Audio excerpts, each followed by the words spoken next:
ശ്രീ ദാമോദർ പ്രസാദ്, ഇപ്പോൾ പ്രിയങ്ക ഗാന്ധി നടത്തിയ പ്രസംഗം അതിലൊരു മോദിക്കെതിരെ പറയുന്നൊരു കാര്യം, മോദിജി എപ്പോൾ നോക്കിയാലും ഏതെങ്കിലും രാജ്യത്ത് കറങ്ങി നടക്കുകയായിരിക്കും, അതല്ല എങ്കിൽ തനിക്ക് കിട്ടിയ അപമാനങ്ങളുടെ കണക്ക് പറയുകയാകും. ഇങ്ങനെ അപമാനങ്ങളുടെ കണക്ക് പറഞ്ഞ് കരഞ്ഞ് വിളിക്കാതെ ഈ രാജ്യത്തിൻ്റെ പ്രധാനമന്ത്രിയായി പ്രതികരിക്കൂ എന്നുള്ളതാണ്. ഈ രാജ്യം കരയുകയാണ്, യുവാക്കൾ കരയുകയാണ്, അവർ തൊഴിൽ ആവശ്യപ്പെടുകയാണ്, ഉപജീവന മാർഗം ആവശ്യപ്പെടുകയാണ്. ബീഹാറിനെ സംബന്ധിച്ച് അതൊരു പ്രധാനപ്പെട്ട കാര്യമാണ്. നമുക്കിപ്പോൾ കേരളത്തിലേക്ക് വരികയാണെങ്കിൽ തന്നെ ബീഹാറിൽ നിന്നുള്ള തൊഴിലാളികൾ എത്രത്തോളം ഇവിടെ പണിയെടുക്കുന്നു എന്നുള്ള അറിയാം. അവിടുത്തെ ഒരു ജീവിതാവസ്ഥ ഏറ്റവും ദയനീയമായ അവസ്ഥയാണ്. നമ്മുടെ പ്രതിനിധികളൊക്കെ അവിടെ പോയി റിപ്പോർട്ട് ചെയ്യുമ്പോൾ കാണാം, ഏറ്റവും മോശം അവസ്ഥയിലെ കെട്ടിടങ്ങൾ, ആശുപത്രികൾ, ജോലിയില്ലാത്ത അവസ്ഥ, യുവാക്കളുടെ അവസ്ഥ, സ്ത്രീകളുടെ അവസ്ഥയൊക്കെ ഏറ്റവും മോശം അവസ്ഥയാണ്. 20 വർഷമായി നിതീഷിൻ്റെ നേതൃത്വത്തിൽ അവിടെ ഭരിക്കുകയാണ്. ആ ഭരണം കൊണ്ടൊരു മാറ്റം ഉണ്ടായിട്ടില്ല എന്ന് വേണം കരുതാൻ. ഇപ്പോൾ പ്രിയങ്കയുടെ ഈ പ്രസംഗം എത്രത്തോളം അവിടെ വോട്ടർമാരിലേക്ക് കടന്നു ചെല്ലും?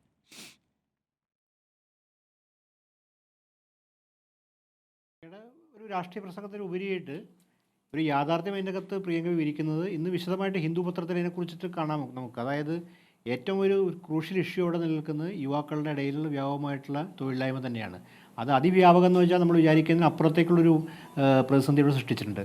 അതിൽ വലിയ തോതിൽ തന്നെ വീട്ടിൽ അവശേഷിക്കുന്ന സമ്പത്ത് വിറ്റ് പഠിക്കാനായിട്ട് പാറ്റ്നയിൽ വരിക, ചില കോച്ചിങ് സെൻറ്ററിൽ ചേരുക, പക്ഷേ ജോലി കിട്ടാതാവുക. അതേസമയം തന്നെ സർക്കാർ ജോലിയിലെ മറ്റ് സ്വകാര്യ മേഖല തീരെ അവിടെ സ്വകാര്യ മേഖലയെ സംബന്ധിച്ചിടത്തോളം ആ നിലയ്ക്കുള്ള വ്യവസായവൽക്കരണം കാര്യമായി മുന്നോട്ട് പോയില്ല. പക്ഷേ ഇതൊരു 20 വർഷത്തെ ചരിത്രം മാത്രമല്ല, അതിന് ഒരു ചരിത്രമുണ്ട്. ആ ബീഹാറിനെ സംബന്ധിച്ചിടത്തോളം അതൊരു ചരിത്രമുണ്ട്. കാര്യം അതൊരു ഒരു പ്ലണ്ടറിൻ്റെ ഭാഗമായി ബന്ധപ്പെട്ട് വലിയൊരു ചരിത്രം ബീഹാറെ സംബന്ധിച്ചുള്ള കാര്യം നമുക്കറിയാവുന്ന പോലെ ഭൂപരിഷ്കരണം നടക്കാത്ത സംസ്ഥാനം, അതുപോലെ അതിഭീകരമായ ജാതി വ്യവസ്ഥ നിൽക്കുന്ന സംസ്ഥാനം. അങ്ങനെ അത് ഒരു 20 കൊല്ലത്തെ പ്രശ്നം മാത്രമല്ല, കാലങ്ങളായിട്ട് അതിൻ്റെ അകത്ത് ഒരു തരത്തിലും മാറ്റം സംഭവിച്ചില്ല.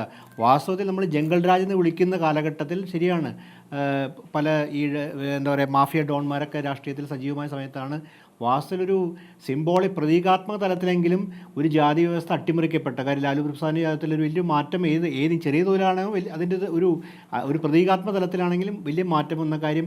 ഒരു പോലീസ് സ്റ്റേഷനിലേക്ക് ഒരു ആത്മധൈര്യത്തോടെ ഒരു ദളിതിന് കയറി ചെല്ലാൻ പറ്റുന്ന ഒരു അന്തരീക്ഷം അവിടെ സൃഷ്ടിക്കപ്പെട്ടുന്ന ഒരു ചെറിയ കാലഘട്ടം. അത് യാഥാർത്ഥ്യം. ജംഗൽ രാജ് എന്നൊക്കെ വിളിക്കാൻ എളുപ്പമാണ്, കാര്യം ആരാ വിളിക്കുന്നത്, മൂടിയത് വിളിക്കുന്നത് ജംഗൽ രാജ്. പക്ഷേ അങ്ങനെ ഒരു കാലഘട്ടം ഉണ്ടായിരുന്നു. അതൊരു ആത്മധൈര്യം ഉയർത്തിയിരുന്നു ഒരു വിഭാഗം ജനങ്ങളുടെ. കാര്യം മണ്ഡല കമ്മീഷൻ റിപ്പോർട്ട് നടപ്പാക്കിയ ഒരു കാലഘട്ടം കൂടിയാണ്. LK അദ്വാനി അറസ്റ്റ് ചെയ്ത ചരിത്രം കൂടി ഈ കൂട്ടത്തിൽ ഈ ബീഹാറിൻ്റെ ചരിത്രം പറഞ്ഞ സമയത്ത് അതുകൂടി നമ്മൾ പറയണം. കാര്യം ബീഹാറിന് വലിയ കാര്യം, അത് വലിയൊരു കെട്ടാണ് അതിൻ്റെ അകത്ത്. അപ്പോൾ അങ്ങനെ ഒരു ഹിസ്റ്ററി ബീഹാറിനെ സംബന്ധിച്ചുള്ളൂ. പക്ഷേ ഇന്ന് അത് നേരിടുന്ന വലിയ പ്രശ്നം എന്നുണ്ടെങ്കിൽ ഈ തൊഴിലില്ലായ്മയുടെ രൂക്ഷമായ പ്രശ്നമുണ്ട്, സ്ത്രീകൾ നേരിടുന്ന പ്രശ്നമുണ്ട്. അപ്പോൾ ഒരു ആൻറ്റി ഇൻകംബൻസി ഫാക്ടർ സ്വാഭാവികമായിട്ടും പ്രതിപക്ഷത്തെ ഗുണം ചെയ്യുന്നതാണ്.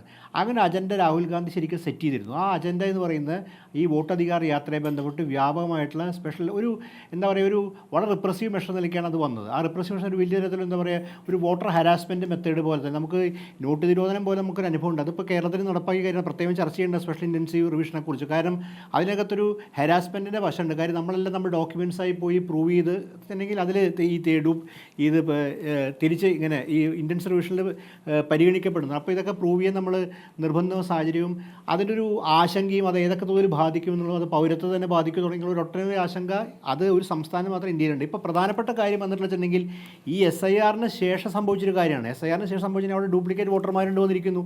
അത്യധികം ഡ്യൂപ്ലിക്കേറ്റ് വോട്ടർമാരുണ്ട്. അത് പരിഹരിക്കാൻ അപ്പോൾ ശുദ്ധീകരിച്ച ലിസ്റ്റിനകത്തും ഡ്യൂപ്ലിക്കേറ്റ് വോട്ടർമാരുണ്ടെന്നൊരു ആരോപണം വന്നിട്ടുണ്ട്. അപ്പോൾ ആ വോട്ടധികാർ യാത്ര ഒരു അജണ്ട സൃഷ്ടിച്ചിരുന്നു. ആ ജനാധിപത്യത്തെക്കുറിച്ച് അജണ്ടയായിരുന്നു. അത് അവിടെ ഒരു പുതിയ രാഷ്ട്രീയ തരംഗം സൃഷ്ടിച്ചിരുന്നു.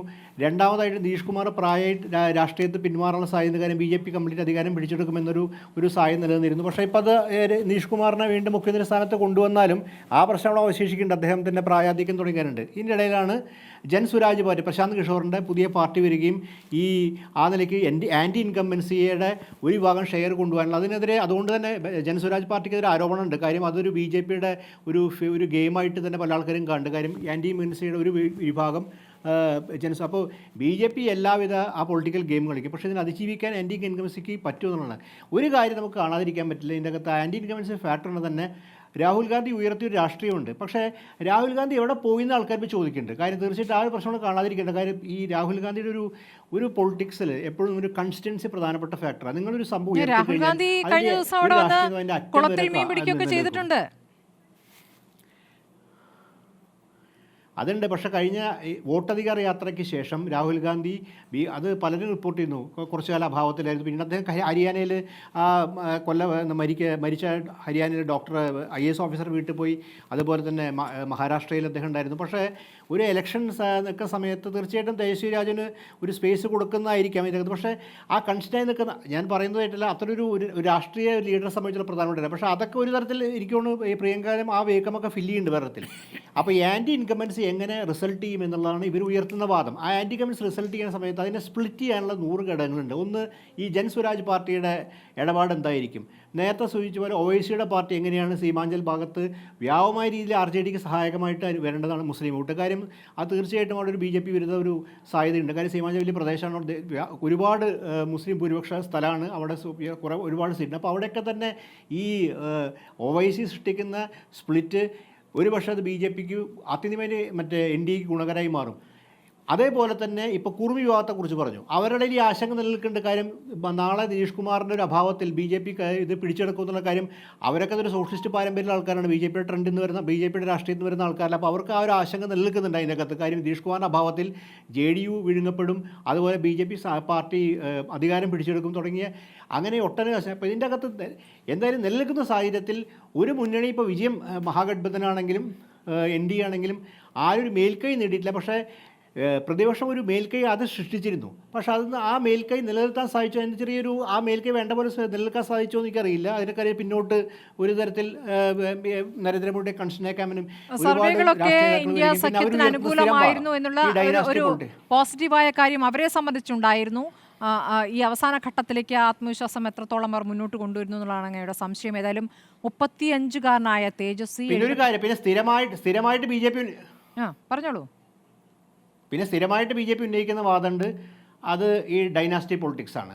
അതൊരു നമ്മുടെ മുമ്പിൽ നമ്മുടെ ഇന്ത്യൻ പൊളിറ്റിക്സിന് വസ്തുതയാണെങ്കിലും ഇവിടെ ഒരു ഐഡിയോളജിക്കൽ ഫൈറ്റാണ് നിൽക്കുന്നത്. അത് നമ്മൾ പല ആൾക്കാർ ഇവിടെയും കേരളത്തിലും ഉന്നയിക്കുന്ന കാര്യം, ഡൈനാസ്റ്റി പൊളിറ്റിക്സിന്റെ കാര്യം. ഇന്ത്യൻ രാഷ്ട്രീയത്തിലുണ്ട്. അതാണ് അതിൻ്റെ അകത്ത്. എല്ലാം കൊണ്ടും സഹായമാകും. അതെ, തീർച്ചയായിട്ടും. അതെ, തരൂർ സഹായിക്കുന്നതിൽ തന്നെയാണ് പറഞ്ഞത്. പല ഘട്ടങ്ങളിലും ശശി തരൂരിനെ പോലെ ആൾക്കാരിങ്ങനെ സഹായിക്കും. അപ്പോൾ ഒരു മൂർത്തമായ സാഹചര്യത്തിൽ നിങ്ങൾ നിൽക്കുന്ന ഒരു പ്രത്യശാസ്ത്രമായിട്ടുള്ള ഒരു ഫൈറ്റാണ് നിൽക്കുന്നത് കാര്യം.